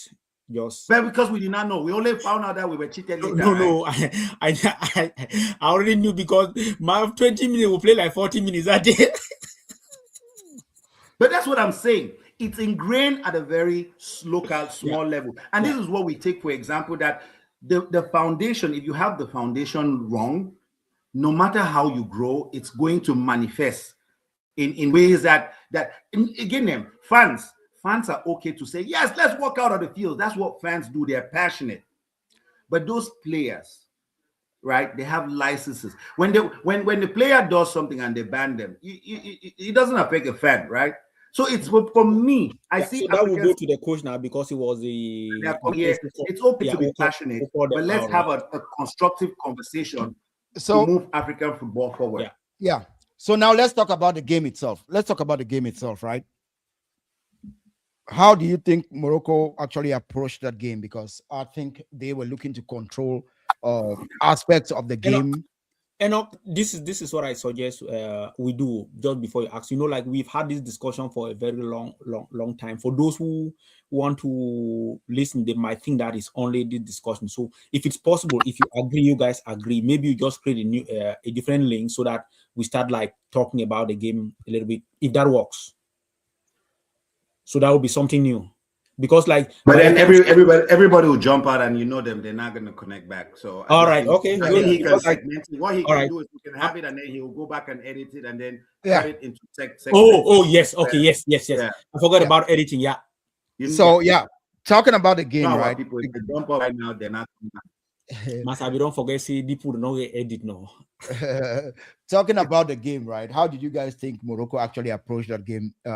Because in previous games, as we saw against Cameroon, they tried to deny, the deep line playmaker. In the case of Cameroon, Baleba, and in the case of Nigeria, Iwobi, and that worked out for them. However, in the preview of this game, I talked about Senegal, their ability to play through the wings, then come back to the middle, and that's what actually they did, especially in the first half. They were very successful. 2 shots on target, 0 shots on target for Morocco.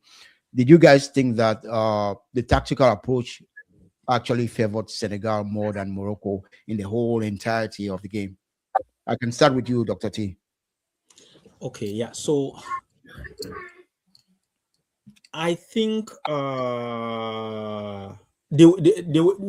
Morocco used a relatively different approach compared to how they went for the other game, because that for the other games you had and actually I wouldn't even start with Morocco for the game with Cameroon, for example. South Africa had already started that, targeting Baleba and Nama. So Morocco came and did just that, and it worked better for them. So in the game with Nigeria, when Iwobi was taken out of the game, and also Lukman, I think you made an analysis that Lukman only had 1 single shot on goal in that game in the first half. But in the case of Senegal are a different kind of team where the wingers are more stronger. The wingers are more stronger. Mane on one side, and the guy in Everton on the right side. So they are more, and then these are people who know how to play the ball. Sometimes most wingers are pacey, but these two people are people who can play the ball. So that is where I think when that happened, Morocco tried to split to try to defend against them, and it opened the middle. So that's what I think, and it opened the middle. So at that point, now Senegal could easily, so each time, like when they sent 2 people to defend the wings, there was always a spare player in the middle, and that's how Senegal got the balls in the middle. Like if you see most of the balls that Senegal got, they left the wing, Morocco ran to the wing, and then the middle was empty. They played them through the middle, and that's how on both the right side and the left side, that's how it worked. In the case of Cameroon, it's easy to defend in the middle. So if you win the midfield battle right in the middle, you can easily win a game. But in the wings, when you defend against the players on the wing, it exposes you in the middle. And Morocco couldn't manage that. I think that's where they failed. I would say. What about you, Trescatos? Let me add to that. I think when you look at those three games that you just listed, for me, Cameroon does not have excellent ball carriers, excellent people that can hold the ball and build up play. So they have one in Baleba, so it's easy to contain him, right? So if you just block one person, the whole team is destabilized. I had mentioned like the first game when he had an injury and he got taken off, and I saw how that destabilized the entire Cameroonian team. I immediately understood that if this guy is not if you take him out of the game, this team does not exist. So that's one problem. But and in Nigeria, it's a similar thing because Iwobi had to drop so deep, and that affects his play because when he's that deep, by the time he wants to build up the play, right? They were saying that one of the stats that they had given, Iwobi had touched, I think, 60 balls that led up to a goal. It was some crazy, impressive stats with Iwobi especially. And Morocco is just one player. So if you suffocate that one player and you force him to go back deep to go pick up the ball, it's easy to just break up play. I remember Ndidi was not there on that day. So that put so much pressure on Iwobi alone. So you see that these two teams came with depending on one player. The problem with Senegal is that there's no one player, right? You cannot contain one person. That midfield was the guy who scored, Villarreal man, Ghana Gay, who's a deep player, right? And the kid from Monaco, right? All of them are excellent ball carriers. All of them are guys who can build up play. Morocco cannot. How do you hold? And especially if you come too deep, you are leaving Mane exposed. You are leaving the Everton guy exposed. It's Mane Diallo. It's so many components that you have to regardless have to worry about. It's not just one player or two players, and you understand if I take this guy out, and Senegal can say, okay, you know what, they've taken this guy out, let's bring somebody else in, and that game will still change. That is the problem with depth, right? And Senegal is choked and suffocating with depth. Pape Sarr does not even make this team. Yeah, that's what happened. That's what happened. When Diallo went out, they brought him in like they bring someone in who is like he will start every day for Cameroon. Exactly, right? The kid from Crystal Palace came and suffocated them with pace again, right? So that's depth. And it's not just depth. And guess what? The guys are strong, the guys are tall, the guys are and guess what? It took 120 minutes. Still, it took 120 minutes to dismantle a team like Morocco. So that tells you also to the strength. But Morocco could not. You know how long it took Brahimi to get into the game? They suffocated him on the right. Around the 25th minute, he started coming to the middle to look for the ball because Diouf had put him and Hakimi in the pocket, right? Diouf shot both of them out, right? So I'm saying Senegal it's not only Diouf. It's not only Diouf. And True Lion, the thing is that I think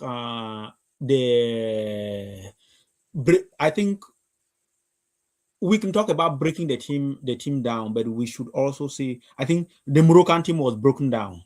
The goalkeeper was like the last barrier. So the goalkeeper, the goalkeeper is if not of the goalkeeper, I don't know if it would have been an easy 4. Thank you, Dr. T. I kept thinking about no. I had a conversation with Hold on, guys. Hold on, guys. Don't be too excited. I don't know if you want stress. Don't be too excited. You're now calling. I am excited. I saw my goalkeeper. Listen. You are not calling Onana out of this thing. You put Onana in the same Moroccan team, he's gonna perform that good. But listen to what I'm trying to tell you. There are mistakes. Listen to what I'm trying to tell you. Sometimes a goalkeeper, when a team is not balanced, one player tries to do too much. With Senegal, you don't have to do that. With Morocco, you don't have to do that.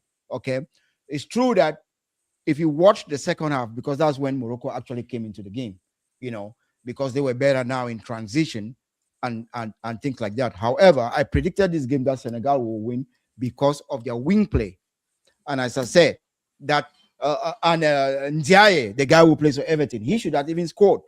He should have scored. Yeah. But he had that opportunity. There were that- like three. And Bono- he came against the great Bono.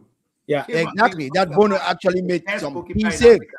You know, some key saves. Of course, Bono is the best goalkeeper in Africa because when you come to moments like this, he actually shows up. You know, he showed up today really, really big.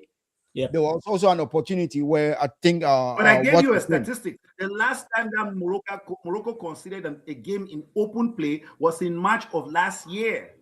That's an impressive stat. But they are a good the team. game against Man. But They good are a teams good concede team. goals. Argentina is a good team. Spain is a good team. They concede goals. England is a good team. They concede goals, right? But we're saying that to go a year. You are And it's not like- stretching. it's not like Cameroon that is playing 20 games, right? Let me keep this debate. Let me close the debate. Tres, Bono is the best keeper in Africa. Thank you. That's just all I wanted to say. That's No, all. Well, I well, cannot rest. that's I cannot not rest. even my argument. That's not even my argument. That's not even my argument because I don't look at a team effort and give it to one player. I don't do that. They are all very, very talented goalkeepers. You can see Onana left Barcelona, Inter, Manchester United, Ajax. No African goalkeepers has ever done that. So the fact that he's playing in a weaker team. But that's not what determines that it's a good goalkeeper. I like us to be focused. Let's leave Onana did not even play the African Nations Cup. Exactly. Let's leave Onana today. Let's talk about Bono's performance in the finals. He was, And he was that's deserving not- of the that's not all I Golden want. Gloves, right? That's not all I want to Yes. talk about. That's Yeah. not all Yeah, I want to even talk about Mendy. because you can play a final no matter how good you were. You need a good defense. You need a good defense in order that to. is true. And look at his defense. Go look at his defense. Go look at his defense. There is no Cameroonian player that will sit on the bench, even for Morocco, when it comes to that defense. None. Call me one of them. No, that we're not disputing that. Morocco, Of course. Morocco But has that- been building. This Morocco that we are seeing is 10 years in construction, right? We're trying to bring a country that does not know how to build with a country that took time to build. So where do you think that Right? Morocco actually And let me fell tell short? you something, right? Let me Where tell do you something. think? Morocco is let's a be strong- progressive. Okay, where do you think Morocco actually fell short? Morocco came against another team that was just out better than them, and that's part of Yeah, football. Senegal was It's just not- Senegal it's was not- just a better team. Yeah. Yes, it's not that Morocco fell short. All they need to do is just improve in their quality. No, bring I will- other players that can challenge. So on I will another make a day, case you for play that. this game. So, no, this is what I think. I think, we can talk about the players that Morocco had. Maybe they would have brought in El Nesri earlier. Maybe he came in. Maybe they would have brought him earlier. Diaz had played so many games. Was he tired? I think he was already tired because he was mostly anonymous most of the game. Was it by choice? No, They took him out. That's me they didn't change. Dr. T, let me I'm make this making as if argument. he was just there. Do you know one of the worst They players? took him out of the game. One of the worst players in the semi-final was Diaz. Yes, that he had a terrible game in the He semifinals. lost 22 balls in the semi-finals against Nigeria. So when the going gets tough, the tough got going, right? What I'm just trying to say is that. And not add that. Listen, let me make my point. Onyemaechi took him out too. But let me make my point. Those are top players. Those are top players. I mean, when you go to the semi-finals, the competition becomes tougher and tougher and tougher. Okay. And that's why I'm saying that Morocco was a casualty of its own wrongdoing. Of a better team. It was a casualty No, of a but better- listen, my argument. Mentally, I think that mentally Morocco is not strong. The mindset, mentally, they are not strong. Okay. Because Morocco still needed favors from the refs against Cameroon to beat Cameroon. That's how scared they were of Cameroon. Cameroon that cannot even put one or two balls together. But Morocco still needed favors from the refs. And I can defend what I said. What favors? What favors? You know, The elbowing, man, the refereeing, all these things. You see Senegal acting like this is because of all these calls. The refereeing was poor. We have to accept that. It's not, people are not talking about these things just for the sake of it. The refereeing was poor, and I talked about it. You know, Yeah, and another argument that I made is that I think I think because a lot of people talk about the refereeing. Mosepe at some point actually mentioned something regarding the officiating. I think the game Cameroon Morocco, he talked about it. Yeah, if he had to say something generally, because he talked about that one and then he talked about officiating generally in the last press conference that he gave. So this is what I think. When I hear something like that coming from management of a federation, then there have been a lot of reverberations, some in the room before someone can, because everything is going fine, you wouldn't hear anything, those kind of comments. When he mentioned that there is a necessity to also improve on the officiating, and he was like a very, very political the way he mentioned that he very appreciates the feedback, because he knows that as much as the federation is grading the referees, the fans are also grading the referees, and he appreciates that feedback that will be communicated to the officials to improve in future. I think that's what I gathered from his message. So I think he did acknowledge that. There should be due process. There should be due pressure, on CAF officiating. We should apply the pressure, but we should also apply the pressure at the local level. Yeah, right? the developmental level, right? And then CAF should also increase the value, right? Like the kind of refs that they source, right? I think the refereeing was Morocco. I think so many things were boiling. Morocco, I wouldn't say benefit. I would say they got away with so much. And then, like Eno mentioned, it was accumulating. At some point, it got to the boiling point, and Senegal were the victims who made the wrong decision, unfortunately. Yeah, I mean, a lot of people are now saying that, CAF, worst African Cup of Nations ever and stuff like that. But those are all emotions, right? Because I'm looking at maybe they just started watching African Cup of Nations of recent, because I can quote you 5-10 instances, where the referee has been poor. You even talk about Cameroon. I talked about Tuman Kono. Those who watch African Cup of Nations 1986 Cameroon versus Egypt, the ref, they were basically kicking Roger Miller, but the ref would say nothing, So this was a period when Africa was still dealing with voodooism and but listen, they still deal with it up to today. No, but listen to what I'm saying. Please just listen to what I'm saying, right? And when we go to these qualifications, even today, there are these things that actually happen, And I keep talking. If you watch the incident where we were coming from Cape Verde and fans got in the field, swamped Onana, insecurity stuff, and I talked about it. These things are things that we do accept it when we are not on a big stage, and we expect that when we go on a bigger stage, those things will just evaporate.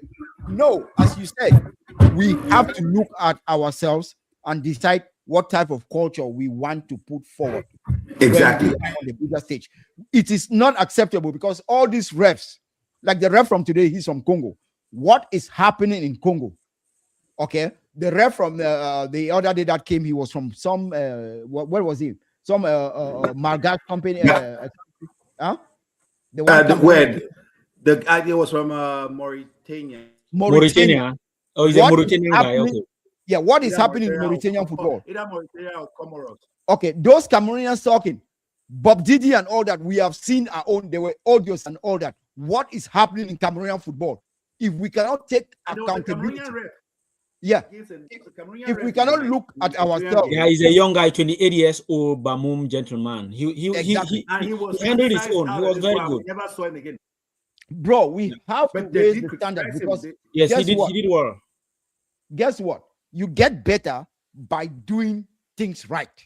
Okay, that's correct. They need a fit file for market day. I keep saying that they need a fit file for market day. You cannot just get up and say, okay, it's AFCON, the ref's gonna be better. We have to do things right from get-go. Let's go with last words, man. What do you guys actually think? Okay, let me ask this question. What will be an acceptable punishment for Senegal? Let me go first. For me, before I even talk about the punishment, let's talk about last words, like you rightly said. It was an amazing tournament, irrespective of the refs. I appreciate the pressure that everybody was putting because we expect the product. A product needs continuous iteration. You have to continuously improve every product, right? But what Senegal did was not part of improving the product. The refereeing, changing, bringing VAR, like when they brought VAR into football, that was improving football, right? So continuous iteration is what we want to see in our football. And so far, we were appreciative of it, right? If anything, I would have said it's too cold. Maybe Africans are not accustomed. Things like logistics, flying to Morocco was too expensive for some African supporters. Those are little things that CAF has to look at and see how they can make this product more affordable to the customer, which is the African audience. The customer of the African Nations Cup is not Westerners, it's not Asians, it's the Africans themselves. That's their product. So they have to consume their own product. So for me, it was going good. I was writing about how marketing needs to be improved. We have Fortune 500, Fortune 100 companies in Africa. None of them, we don't see their presence at this stage. Right, those are things that for me, I was looking at weaknesses as this game was going because I was enjoying the football. I understand that the calls were questionable, and then boom, people were working off the field, and everything else just went out. There was nothing else that mattered. Right, you see how you are making progress, you are seeing what you can improve, and then one single action writes you back to the beginning. See that, and that's the problem where we are. So it was good. I had said. They give the flag. You guys saw how they gave the flag to Rwanda, Tanzania, Kenya, and Uganda, right? They're the next host. Can they replicate a product like this? We wait and see. Right. So for me, that's what I Oh, was going. That they have to be able to continue where Morocco has left off to build, because we are building this product to be the best. There were people who were already saying that. After the World Cup, after maybe the Euros, African Nations Cup right now is one of the best tournaments. It's organic. There's not too much fancy, too much stuff. It's just organic football, beautiful football. The fans are there for passion, not business, right?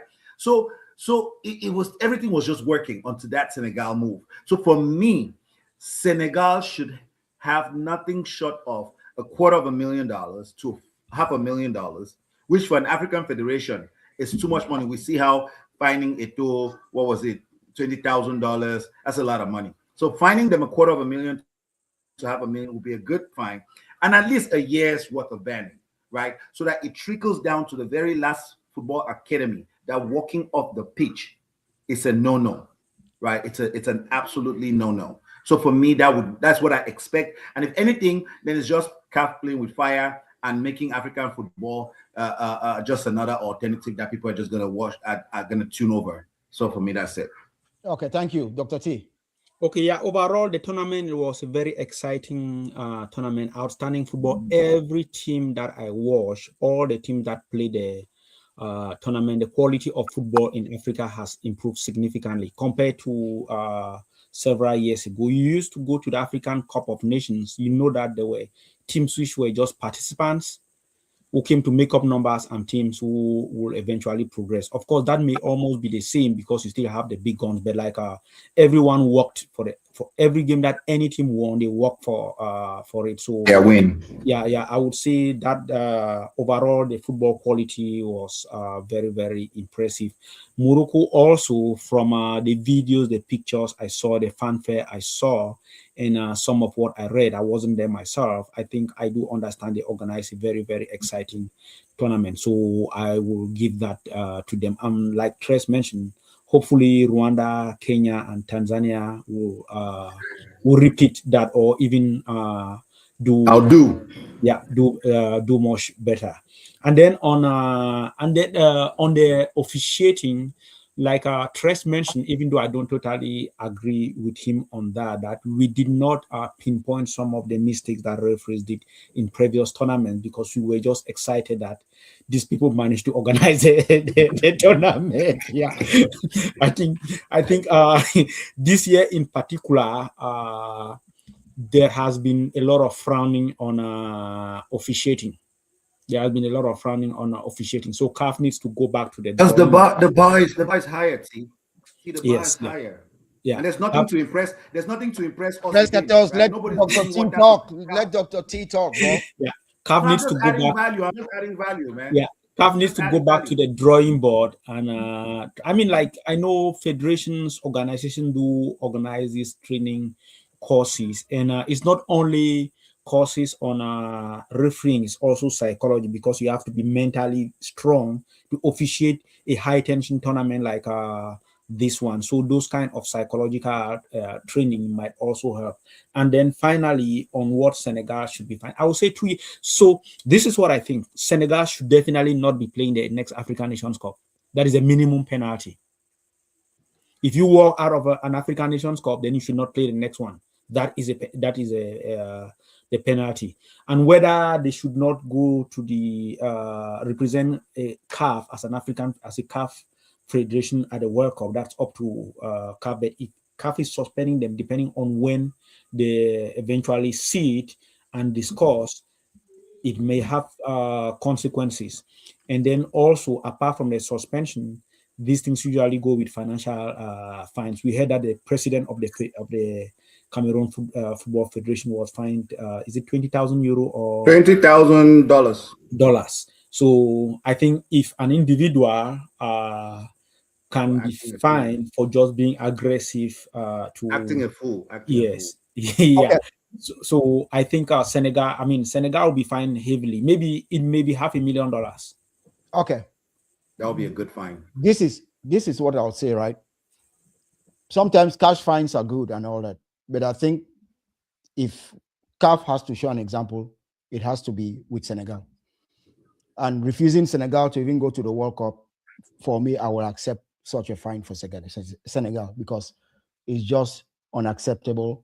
And as I said, if this happened somewhere, it's much more smaller stage, you put people's lives in danger because of a football game that we all came to enjoy, because of a football game where you, the players, we pay monies. You guys are the big money earning guys and all that.